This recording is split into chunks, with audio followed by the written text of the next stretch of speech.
мына Ош эргесинде болуп өткөн Төкмө акындардын фестивалында Калыстар тобу бир добуштан менин жанымда отурган Жеңишбек аттуу жигитке биринчи орунду ыйгарышты. Буга Калыстар тобунун үнү менен, добушу менен залда отурган көрүүчүлөрдүн дагы ою бирдей болду, Ашыралова. Анткени залдагылар дагы сааттын 12ден өтүп бараткандыгына карабастан залда туруп, ошо Жеңишбектин атын укканда бардыгы жакшылап, кол чаап, Жеңишбектин өнөрүнө ыраазы болушту. Эми мына Жеңишбек бир топ жылдан бери Ашыралы абамды ээрчип, мына ушу кишиден улуу өнөрдү үйрөнүп жүрүпсүн. Албетте эл мактады, Калыстар тобу мактады, телекөрүүчүлөр буга күбө болушат. Мына сенин көзүңчө ушул сенин устатың, шакирдиң Ашыралы абанын өзүнөн угалы. Жеңишбектин жеңиши эмнеде? Жеңишинин сыры эмнеде аба? Бул Жеңишбек өзү жаш убагынан ырдады, 13-14-дө комузу жогурдап. Ошондо эле мунун өзүнүн ырчылык немеси баардыгы ушу билинип калган. Кийин бул бала жылдан жылга ошол кээде айтыштарга келип туруп болуп жүрдү. Мен менен алакасы болуп жүрдү. Менин комузумду ала коюп, кээде сөзүмдү уга коюп, ким өнө турган, мына өсө турган жерди аңдыса ал сөзсүз өсөт, өнөт. Мында бул балада неме деген чоң, ошо талант деген чоң, тили элбек, өзү кыялчыл, айтам деген оюн ыргайлантып, татынакай кылып айта алат. Азыр кээ бир ырчыбалдар айтабыз деп эле айтып жүрөт, бир табандай эмес. Мунун негизги айтайын деген ою, негизги мамындай бир максаты ошону тапатак, жакшынакай кылып, жазылган ырдай кылып туруп жеткирет элге.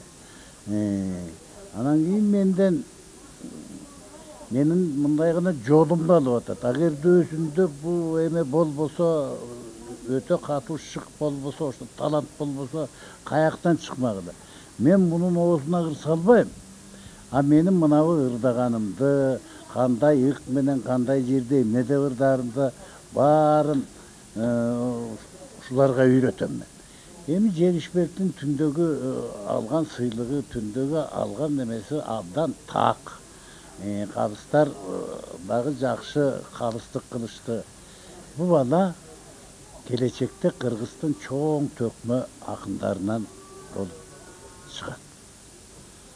Эми только мынау карап отурасыз, азыр ушундай бир фестивалдар, ушундай бир жакшынакай жыйылыштар, ушундай бир чогулуштар көп болуп, буларды көп ырдатса, ошондо булардын өнөрү өркөндөп өсөр эле. Эми азыр жакшы болуп атат. Кыргызда азыр бул акындардан эч кандай кем эмес.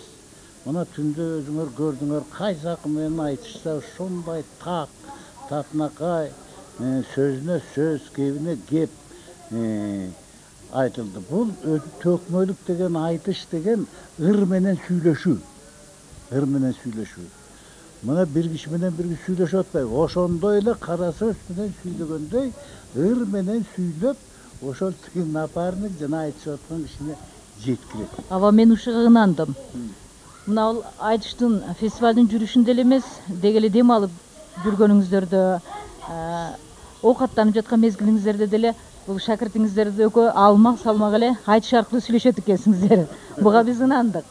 Анан Жеңишбек абамдын жана мына эл менен чогуу олтуруп бир аз эс алып отурганда абамдын бир сөздөрү мага жакты да.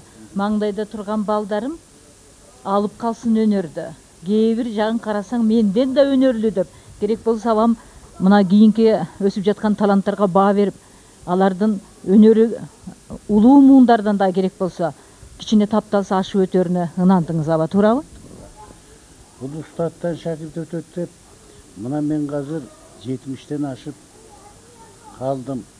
Эми менин баягы акындык көрөнгөм, акындык баягы кыялым, баягы кытыгланып турган мындай бир таттуу ойлорум азая баштады да меники. А булардыкы көбөйө баштады. Ошол үчүн жанагы буларды жогору коюп атканым ошондон. Булар азыр кыялга бай, шыкка бай. А мен болсо азыр отурган турганым оордоп, ырды ойламак турмак, берки баскан турганымды ойлоп коюп, булар менден, конечно, күчтүү казыр, күчтүү. Только жолду үйрөнөт. Ошол күчтүүлүк кылдым деп булар ойлобойт. Булар ойлобойт. Мына канчалык булар мыкты болсо дагы, баягы бизди кичинекейинде көрүп калган, устатым ошол, олуям ошол деп кыялында жүрө берет. А бизден кыйын чындыгында. Бул өнөр албетте калыстыкты, адилеттикти талап кылат экен. Эгерде атаандаш болуп сиз Жеңишбекке туш келсеңиз, сизден бир сүрдөө, бир тартынып, бул шакирдим эле деген ой болбойт экен буларда. Булар кадимки эле атаандаштай айтышып киришет. Эми булардын биринчи чыга калганда баягы экөөбүз айтышка түшө калсак, конечно, көңүл ооруп калабы, бул кичине сына түшөбү, тигиби деп ойлойт. Анан кийин мен ого өтөр буларды өчөштүрүп урдайм да. Ой, тиги бу деп. Ошондо булардын кызыры келсе, көтөрүп чыгып кете берет. Балбанга айда жок. Мына 3 күндөн бери кошо жүргөнүңөрдөн баамдадым да, сырттан көргөн адамдар сиздерди бир атасы менен уулундай, ушундай бир жакшынакай мамилеңиздер бар экен, абдан суктана турган. Басса турса уулум Жеңишбекти оозуңуздан түшүрбөй, буга жакшы сөздөрүңүздөрдү, жакшы насаатыңыздарды гана айтат экенсиз.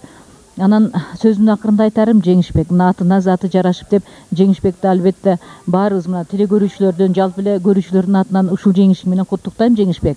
Анан абам жана бир момундай саптарды айтып калды да. Жеңишбек уулум өскүчө өлтүрбөсүн Кудайым деген бир тилеги бар экен, жакшы. Мына устатыңа, шакиртиңе сенин каалооң, сенин тилегиң, сенин айта турган сөз